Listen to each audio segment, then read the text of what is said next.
Capítulo 40. El drama estalló en el instante en que Paul Lambert salía de las letrinas.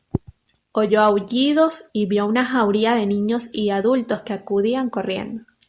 Un diluvio de piedras y de proyectiles diversos no tardó en caer en torno al pequeño edículo, faltando muy poco para que dieran al sacerdote. Dio un salto hacia atrás y entonces descubrió el blanco de todo aquel furor. Una infeliz en andrajos, desgreñada, con la cara manchada de sangre y de heces, los ojos llenos de odio, la boca espumeante, que prorrumpía en gritos de animal agitando sus manos y sus brazos descarnados. Cuantas más injurias vomitaba la mujer, más se encarnizaban con ella. Hubiérase dicho que toda la violencia latente en el slum estallaba de golpe. La ciudad de la alegría quería un linchamiento. El francés trató de ir en ayuda de la desventurada, pero alguien le sujetó por los hombros y le hizo retroceder. Las fieras iban a lanzarse al ataque. Unos hombres sacaron cuchillos, las mujeres les excitaban vociferando. Era atroz. Pero de repente el sacerdote vio surgir de entre el gentío a un hombrecillo de cabellos grises que blandía un garrote. Reconoció al viejo hindú de la tea shop que había enfrente de su casa. Volteando su bastón por encima de sus cabezas, se precipitó hacia el infeliz y, sirviéndole de escudo con su magra silueta, se volvió hacia los agresores. «Dejad en paz a esta mujer», les gritó. «Es Dios quien nos visita». El populacho se inmovilizó fascinado. Los aullidos cesaron bruscamente. Todas las miradas estaban fijas en la frágil figura del viejo hindú. Al cabo de unos segundos que le parecieron una eternidad, Lambert vio que uno de los asaltantes armados de cuchillos se acercaba al anciano. Al llegar ante él se prosternó, dejó el arma a sus pies, hizo el gesto de limpiar el polvo de sus sandalias y de llevárselo a la frente en señal de respeto. Luego se incorporó, dio media vuelta y se fue. Otros le imitaron. En cosa de unos minutos la jauría había desaparecido. Entonces el anciano se acercó a la loca, que le miraba como un animal acorralado. Lenta, delicadamente, con el faldón de su camisa, limpió las deyecciones y la sangre que había sobre su rostro. Luego la ayudó a levantarse y, sujetándola por la cintura, la condujo hasta el callejón y la hizo subir al desván de su tea shop. Solo mucho más tarde, Lambert llegaría a conocer la historia de aquel justiciero que llevaba el nombre luminoso de Surya, Sol. 3 años antes, las manos que ahora manejaban boles de té y escalfadores moldeaban bolas de arcilla proyectadas contra una rueda de piedra.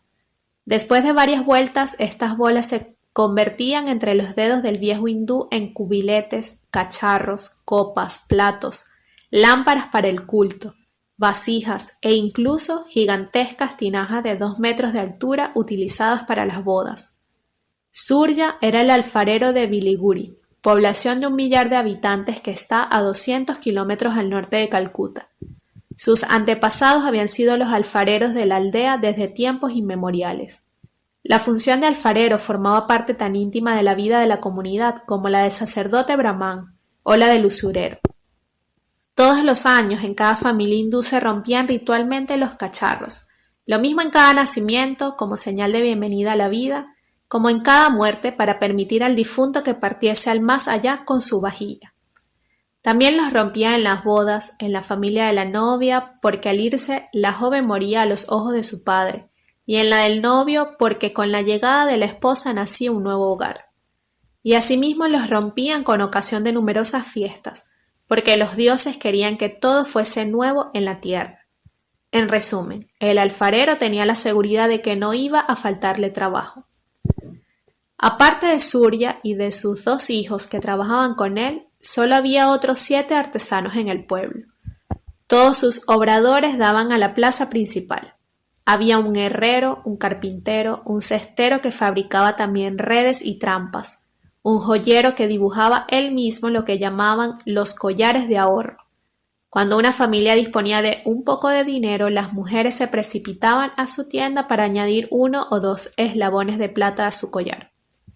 Había también un tejedor, un zapatero remendón y, por fin, un barbero, cuyas habilidades consistían más que en ocuparse de los cabellos de sus conciudadanos, en hacer la felicidad de su progenie, porque era el casamentero oficial. Finalmente, a ambos lados del taller de Surya había 2 tiendas, la del abacero y la del confitero. Sin los mistis de este último, confites más dulces aún que el azúcar, no hubiera podido cumplirse ningún rito religioso o social. Hacia el fin del monzón de aquel año se produjo en Siliguri uno de esos hechos en apariencia insignificantes, a los que de momento nadie prestó atención. Ramesh, el hijo primogénito del tejedor que trabajaba en Calcuta, volvió a la aldea con un regalo para su mujer, un sello de plástico rojo como un hibiscus. En aquellos remotos campos nunca se había visto aún semejante utensilio. El material flexible y ligero del que estaba hecho suscitó la admiración general. Pasó de mano en mano con pasmo y envidia. El primero que comprendió el interés de ese nuevo objeto fue el abacero. Aún no habían transcurrido 3 meses cuando su escaparate se adornaba con sellos parecidos, de diversos colores. Cubiletes, platos y cantimploras enriquecieron más tarde su colección. El plástico había conquistado un nuevo mercado. Y al propio tiempo asestaba un golpe mortal a uno de los artesanos de la aldea. El alfarero Surya vio disminuir rápidamente su clientela, y en menos de un año quedó sumido en la miseria con sus hijos. Los 2 varones con sus familias tomaron el camino del destierro hacia la ciudad. Surya trató de resistir. Gracias a la solidaridad de su casta, encontró trabajo en un pueblo que distaba unos 50 kilómetros y que aún no había sido afectado por la fiebre del plástico. Pero el virus estaba en marcha y todos los pueblos de la región no tardaron en estar contaminados. El gobierno provincial incluso concedió créditos a un industrial de Calcuta para que construyese una fábrica. Un año después, todos los alfareros de la región estaban en la ruina. Desesperado, Surya se dirigió a su vez a Calcuta. Llevará con él a su esposa, pero la pobre mujer que sufría de asma no pudo soportar el choque de la contaminación urbana. Murió al cabo de unos meses en la esquina de la acera donde se habían instalado. Después de la cremación de su mujer en una hoguera a orillas del Hooghly, Surya vagó largamente junto al río, desamparado. De pronto, a unos 2 kilómetros del puente de Howrah, vio a un hombre que llenaba un cesto con arcilla. Le abordó. El hombre trabajaba en una alfarería que estaba al lado del slum de Anand Nagar, donde se fabricaban esos cuencos sin asa que servían de tazas de té y que se rompen después de usarlos. Gracias a este encuentro, al día siguiente Surya estaba ya en cuclillas ante un torno moldeando centenares de esos pequeños recipientes. El taller proveía a las numerosas tea shops diseminadas a lo largo de las callejas de la ciudad de la alegría. Un día, el anciano musulmán que estaba al frente de Fakir Bagan Lane apareció ahorcado de uno de los bambúes del techo. Se había suicidado. Surya, que ya no se sentía con fuerzas para hacer un trabajo manual prolongado, fue a ver al propietario de la tienda y obtuvo la concesión. Desde entonces, sin dejar de desgranar su calentaba sus recipientes de té con leche en su chula que ahumaba durante todo el día la calleja.